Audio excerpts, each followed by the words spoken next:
বিএনপির ভারপ্রাপ্ত চেয়ারম্যান তারেক রহমান ঘোষিত রাষ্ট্র কাঠামো মেরামতের ৩১ দফা বাস্তবায়নের মাধ্যমে দেশে গণতন্ত্র, সুশাসন ও জনগণের মৌলিক অধিকার প্রতিষ্ঠিত হবে বলে মন্তব্য করেছেন বিএনপির জাতীয় নির্বাহী কমিটির সদস্য আজম খান।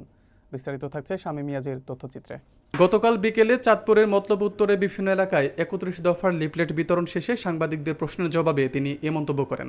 তিনি বলেন, গত ১৭ বছর ধরে ফ্যাসিস্ট আওয়ামী লীগ সরকার দেশের গণতন্ত্র ধ্বংস করে দিয়েছে। এখন জনগণের ভোটাধিকার ফিরিয়ে দিতে হলে তারেক রহমানের ৩১ দফা বাস্তবায়ন অপরিহার্য। আজম খান আরও বলেন, বর্তমান সরকার নির্বাচন নিয়ে নানা ষড়যন্ত্র করছে। পলাতক নেতাদের ছায়ে চলছে এই চক্রান্ত।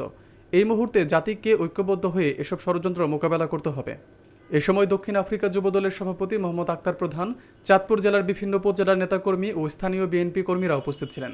অনুষ্ঠান শেষে স্থানীয়দের মাঝে ব্যাপক সাড়া পড়ে লিফলেট বিতরণ কার্যক্রমে। আজকে আমার জন্মভূমিতে আসতে পারছি অনেকদিন পরে। আমি আমার জন্মভূমির যারা আছেন, মা ভাই বোনেরা যারা এখানে আছেন, আমি আপনাদের সমর্থন চাচ্ছি এবং আগামী নির্বাচনে ধানের শীষের পক্ষে আমি ভোট চাচ্ছি।